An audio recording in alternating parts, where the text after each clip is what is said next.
Welcome to English Baba channel. Class 11 Hindi Aroh book से chapter 7 है रजनी। आज हम करेंगे इसके क्वेश्चन आंसर, तो जल्दी से वीडियो को लाइक कर दो। आई होप चिल्ड्रन आपने वीडियो को लाइक कर दिया है और अभी तक चैनल को सब्सक्राइब नहीं किया तो सब्सक्राइब कर दो सो दैट आपको हमारे सारे अपडेट्स मिलते रहे। क्वेश्चन नंबर 1 देखिए, रजनी ने अमित के मुद्दे को गंभीरता से लिया क्योंकि। जो रजनी है उसने अमित के मुद्दे को बहुत सीरियसली लिया क्योंकि वह अन्याय के विरुद्ध आवाज की सामर्थ्य रखती थी। मतलब रजनी की ये खास बात दिखाई गई है इस चैप्टर में, इस कहानी में, कि वो अन्याय यानी इनजस्टिस को नहीं ले सकती, वो उसके खिलाफ हमेशा आवाज उठाती है। नेक्स्ट क्वेश्चन, जब किसी का बच्चा कमजोर होता है तभी उसके माँ बाप ट्यूशन लगवाते हैं। अगर लगे कि कोई टीचर लूट रहा है तो उस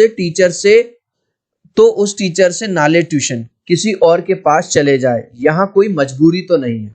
तो चिल्ड्रन हुआ क्या है कि जब रजनी अपने पास में रहने वाला जो एक बच्चा है जिसका नाम अभी हमने यहाँ पे पढ़ा था अमित, है ना, अमित के शिक्षा निदेशक से मिलने जाती है उसके रिजल्ट देखने के बाद, क्योंकि अमित का जो टीचर था स्कूल में, मैथ्स का टीचर, वो बार बार उस पर प्रेशर बना रहा था, दबाव बना रहा था ट्यूशन के लिए। हो सकता है चिल्ड्रन आपके साथ भी कभी ना कभी लाइफ में ऐसा हुआ हो।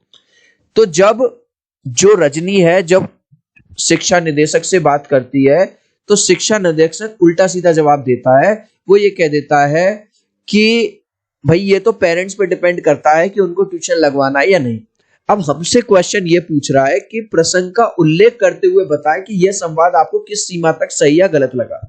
भाई अगर देखा जाए तो इन्होंने जो बात कही शिक्षा निदेशक ने वो गलत थी। गलत क्यों थी? अब तुम कहोगे सर इसमें गलत क्या है, सही तो कह रहा है सर, जिसका मन करेगा ट्यूशन लगा ले, जिसका मन करे ना लगा ले।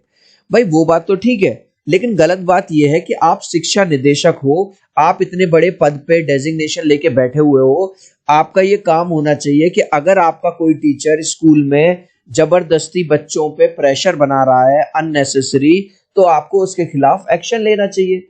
वो आप नहीं कर रहे हो, तो आंसर कैसे लिखेंगे? जब रजनी शिक्षा निदेशक को बताती है कि स्कूल के बच्चों पर स्कूल के ही टीचर से ट्यूशन पढ़ने का दबाव बना जाता है, तो शिक्षा निदेशक इस बात को गंभीरता से नहीं लेता। तो यहाँ पे इस चित्र में देखा आपने, इस इमेज में जो रजनी है वो शिक्षा निदेशक को बताती है कि सर आपके स्कूल के जो टीचर हैं वो जबरदस्ती बच्चों पे दबाव बनाते हैं ट्यूशन के लिए, तो इस बात को वो सीरियसली नहीं लेता। निदेशक का उपरोक्त कथन गैर जिम्मेदाराना है। मतलब हमसे ये पूछ रहा है कि आपको ये संवाद सही लगा? नहीं, बिल्कुल सही नहीं लगा, गैर जिम्मेदाराना उन्होंने स्टेटमेंट दिया, क्योंकि अगर वे चाहें तो वह अपने अधिकारों का इस्तेमाल करके इस व्यवस्था को ठीक कर सकते हैं। भाई वो ये भी कह सकते थे रजनी को कि ठीक है मैडम, आप जो बात कह रही हो अब मैं इसकी तहकीकात करूंगा, छानबीन करूंगा, क्लास के बच्चों से भी अलग से पूछूंगा, और अगर मुझे इस तरह की कोई चीज मिलती है तो मैं टीचर को सस्पेंड करूंगा या उसके खिलाफ कोई एक्शन लूंगा। लेकिन उन्होंने ऐसी कोई बात नहीं कही थी। नेक्स्ट, एक और आंदोलन का मसला मिल गया, फुसफुसाकर कही यह बात। अब देखो किसने किस प्रसंग में कही। अब हुआ क्या था, हम सबको पता है इस चैप्टर का नाम भी रजनी है और इस कहानी की जो इस हीरोइन है एक तरह से वो भी रजनी है। लेकिन जो रजनी के हस्बैंड है ना, वो बिल्कुल रजनी से उलट है। उनको कोई मतलब नहीं किसी से, वो स्वार्थी पर्सन है, उनको बस अपने आप से मतलब है। तो जब स्कूल में रजनी के पति को, ये रवि को, ये वाली बात पता चलती है कि स्कूल के टीचर क्या कर रहे हैं कि स्कूल के टीचरों को मान के चलो सैलरी दी जा रही है 10,000 और उनसे साइन करवाए जा रहे हैं 12,000 रुपए पे, तो उनको कहती है ये लो तुम्हें तो एक और मुद्दा मिल गया अब। ठीक है, तो आंसर कैसे लिखोगे? पेरेंट्स मीटिंग में जब रजनी के पति रवि को यह बात पता चलती है कि स्कूल के टीचर्स को तनख्वाह कम दी जाती है और सिग्नेचर ज्यादा पर कराए जाते हैं, सिग्नेचर मतलब साइन, ठीक है, तब उन्होंने यह बात कही। चिल्ड्रन इसे सही कर लेना, सिग्नेचर, ठीक है। तो यानी कि यहां समझो ये पीटीएम में आए थे और इनके हस्बैंड को ये वाली बात पता चलती है कि हम तो एक ही मुद्दा लेके आए थे कि भाई लड़कियों पे प्रेशर बनाया जा रहा है जबरदस्ती ट्यूशन के लिए, लेकिन यहाँ तो टीचर्स के साथ भी नाइंसाफी हो रही है, टीचर्स को सैलरी कम दी जाती है और जब रजिस्टर में साइन करवाए जाते हैं तो ज्यादा पे साइन करवाए जाते हैं। तो वो कहते हैं कि चलो भैया एक और मुद्दा मिल गया तुम्हें। तो इससे कहने वाले की किस मानसिकता का पता चलता है? मतलब ये जो रजनी के हस्बैंड है इनकी हमें एक स्वार्थी मानसिकता का पता चलता है कि इस आदमी को किसी से कोई मतलब नहीं है। बस जब तक बात अपने आप पे ना आ जाए। तो आंसर कैसे लिखोगे? रवि की इस बात से उसकी उदासीन प्रवृत्ति, उदासीन मतलब न्यूट्रल, का पता चलता है।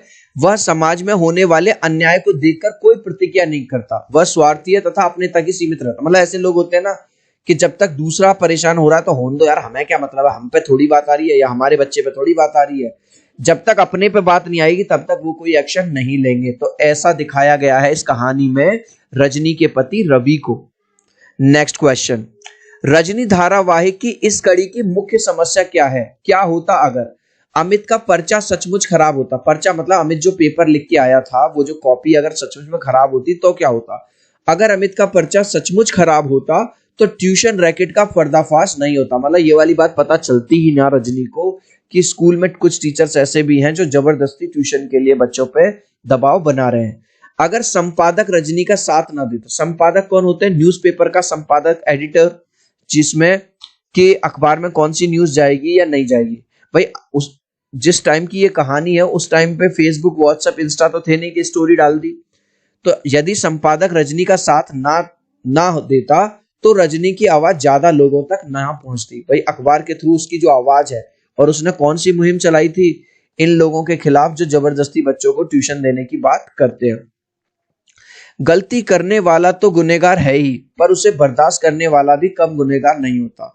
इस संवाद के संदर्भ में आप सबसे ज्यादा किसे और क्यों गुनहगार मानते हैं? ये पूछ रहा है कि आपकी नजर में गिल्टी कौन है।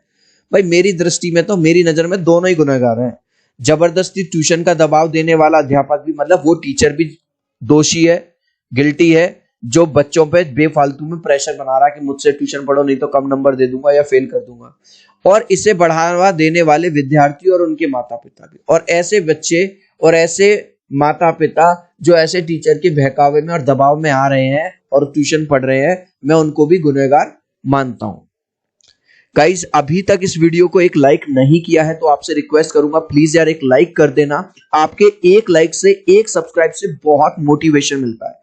मैं 3 तक काउंट करूंगा, चिल्ड्रन प्लीज वीडियो को लाइक कर दीजिए। 1 2 3। आई होप चिल्ड्रन आपने वीडियो को लाइक कर दिया है, चैनल को सब्सक्राइब कर दिया। Thank you guys. Next question, स्त्री के चरित्र की बनाई धारणा से रजनी का चेहरा किन मायनों में अलग है? आपने देखा होगा भाई स्त्रियों को अक्सर कमजोर समझा जाता है, वो संघर्ष नहीं करना चाहती हैं, लेकिन हमने रजनी को क्या देखा कि जबकि उसके लड़के पे उसकी घर की कोई बात नहीं है, लेकिन फिर भी बेचारी वो अन्याय को नहीं सह सकती।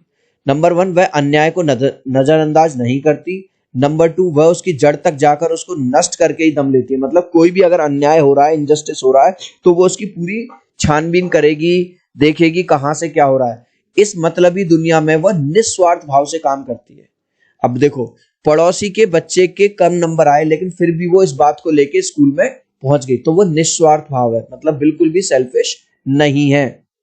नेक्स्ट, पाठ के अंत में मीटिंग के स्थान का विवरण कोष्ठक में दिया गया है। यदि इस दृश्य को फिल्माया जाए मतलब अगर इसकी मूवी बनाई जाए तो आप कौन कौन से निर्देश देंगे? हम ये निर्देश देंगे कि जहां पे भी हो रहा है, सीन हो रहा है, वहां पे प्रॉपर बैनर लगा होना चाहिए। जैसे आपने देखा होगा जब पीटीएम होती है तो स्कूल में ब्लैक बोर्ड पे या व्हाइट बोर्ड पे लिखा रहता है वेलकम टू पीटीएम। तो पहला पॉइंट आप क्या लिख दोगे? स्टेज के पीछे बैनर लगा हो तथा उस पर एजेंडा लिखा होना चाहिए, क्या क्या एजेंडा है।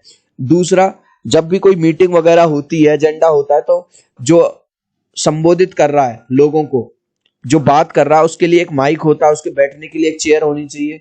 तो दूसरी बात आप क्या लिख दोगे? स्टेज पर माइक व कुर्सी होनी चाहिए। अब क्योंकि वो कह रहा है कि आप उसको एक फिल्म के रूप में बना रहे हो, तो जाहिर सी बात है अगर फिल्म के रूप में बना रहे हो, आपने अनुपमा सीरियल देखा होगा, तो अनुपमा की जो हीरोइन है वो अनुपमा है, तो अनुपमा को अपने डायलॉग्स याद होने चाहिए।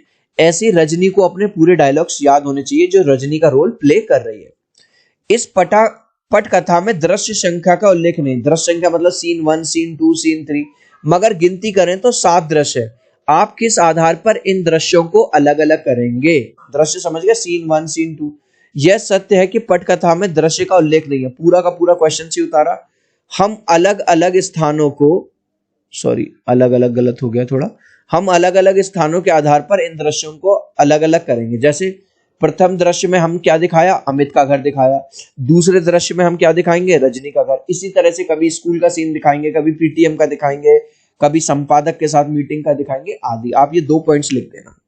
इस लास्ट क्वेश्चन का आंसर आप मुझे दोगे कमेंट सेक्शन में, देखूंगा कितने बच्चे राइट आंसर देंगे। इस कहानी की प्रमुख नायिका कौन है? गजनी है, रजनी है, अमित है या रवि है? आप चाहो तो अपने आंसर में कमेंट में ए बी सी या डी लिख देना, मैं समझ जाऊंगा। देखूंगा कितने बच्चे राइट आंसर देंगे। सो आई होप मेरा ये छोटा सा वीडियो आपको बहुत अच्छा लगा होगा। प्लीज वीडियो को लाइक कर देना, चैनल को सब्सक्राइब कर देना। अब हम मिलते हैं अगले वीडियो में। Bye bye.